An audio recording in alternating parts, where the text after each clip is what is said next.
Welcome back to Native Son, dear listener. Well, that was a much-needed break, because old Remy had to put a little more fuel on the fire today. Yeah, thanks.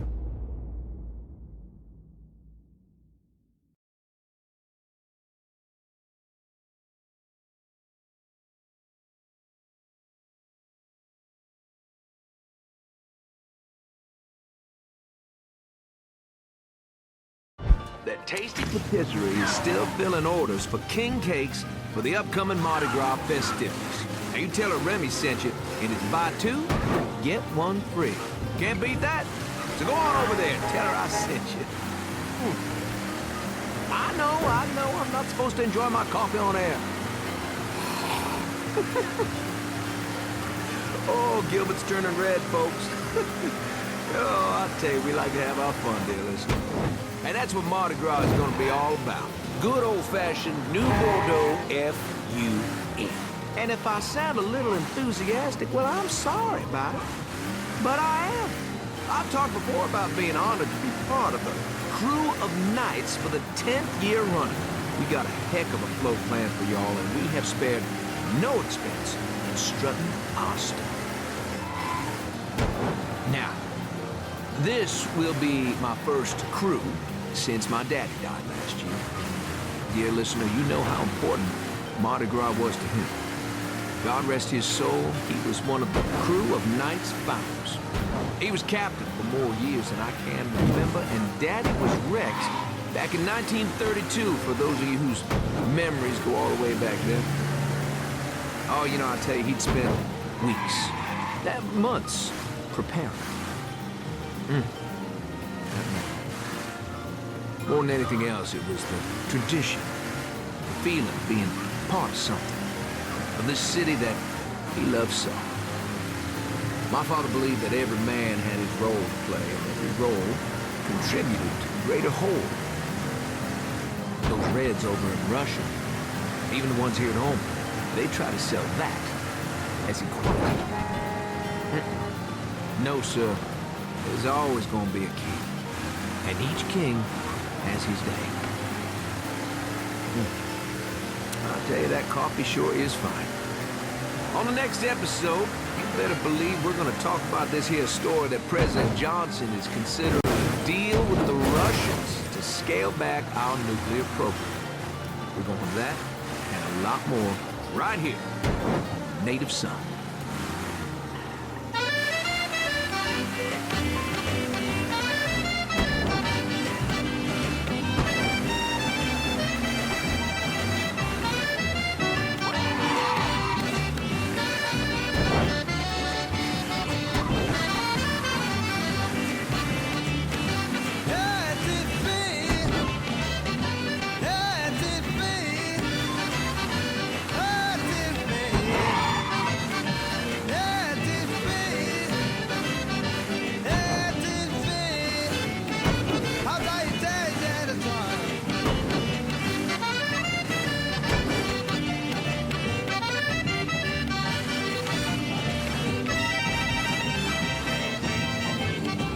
Fuck you doing up here?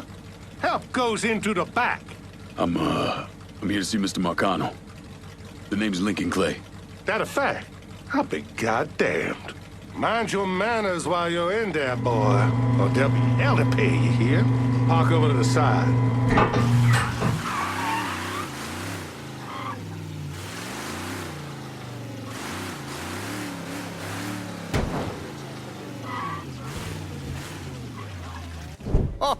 Oh, Lincoln Clay! Christ, man, get a look at you.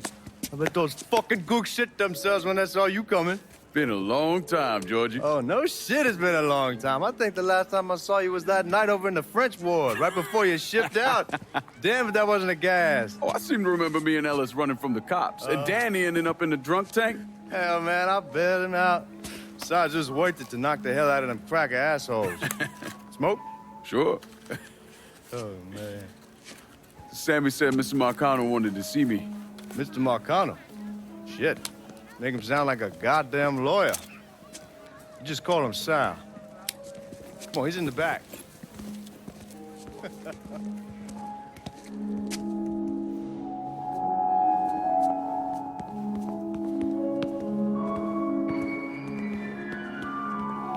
I should have wore something else.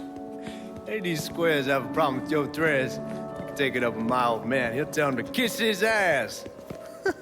Nice thing about having fuck you money. Olivia, I hate to cut this short, darling, but I've got a meeting coming up. Remy, a pleasure as always, sir. 2 more glasses. Lincoln. Good to see you. This is Vito Scaletta. He's the one I've been telling you about. Come on, Lincoln, sit down. So you served in Vietnam, huh? Yes, sir. Sal tells me you earned a few pieces of tin over there. Well, I served with some good men. Nothing I did would have happened without them. Army? Marines? Regular Army at first, and then I was recruited to the 5th SFG. Special Forces. I told you it was something else. Now, not that anything's gonna go wrong, but just in case, goddamn, don't you want a man like that on your side? Well, if you're vouching for him, Sal, that's good enough for me. Look, I got a couple things to take care of. Thanks for the drink.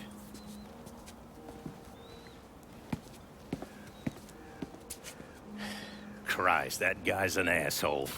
Fucking carpetbagger. Commission sent him down here from Empire Bay about 15 years back. He's been a pain in my goddamn ass ever since. Well, I guess you're wondering what this is all about. Yeah, Sammy didn't tell me too much. Twice a year, the feds take old money out of circulation and destroy it. Over the course of the next few days, that money's gonna be delivered here to the reserve in town. And you're gonna hit one of those shipments? No, sir. We are gonna use that occasion to gain access to their vault. And then steal everything that ain't nailed down. Should be 6, 7 million in there, easy. That's pretty fucking ballsy. It's a chance of a goddamn lifetime is what it is. Now, Vito's fronting a lot of the money for the job, and he got us the combination to the vault. Hey, you had a chance to see Danny? No, not yet. Oh, well, you will. We brought him and his old man in on this, and they're gonna need your help, so go see them. They're still in that same place. There's something else we gotta talk about. Now, it's safe to assume you know about the problem Sammy's been having. I took care of the Haitians. Once things settle down, money will start coming in again. You see that right there? That's what I'm talking about. You didn't sit around with your thumb jammed in your ass. You saw a problem, you went out and took care of it. God damn, I'd take that over money any day of the week. We pay our own way, debts and all. Always have. Oh, hell, son, I know that.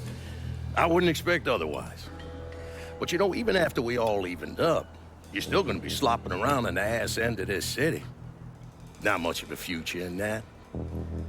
But maybe there's a different way forward, you understand? For all of us. What'd you have in mind? I want you to know I mean no disrespect when I say this. Sammy's a hell of a man, but he's not getting any younger. And I'm thinking it's time to make a change. Well, I don't think that Ellis is ready for that kind I'm not talking about Ellis. I'm talking about you. I want you to run the holler. I can't do that. Well, look here, if you're worried about Sammy, don't, you understand? Now, he's always been on the level with me. And this job we're talking about, there's more than enough for him to retire on. He took me in when I had nowhere else to go. Treated me like a son. I'm sorry, Mr. Marcano. I can't do that to him. Well, shit, son. I'd be lying if I didn't say I wasn't just a little disappointed. But I get it. You're loyal. Which is something that is scarce these days. Do you still want me to help with this thing we've been talking about? You goddamn right I do! And when it's all done, you all be more than square with me. You have my word. What do you really want to hear? That we'd kidnap and torture anyone suspected of working with the VC? I'm trying to ascertain the level of training that Lincoln Clay received during his time in Vietnam. Someone like that you don't need to train. You point them in the right direction, you get the fuck out of their way.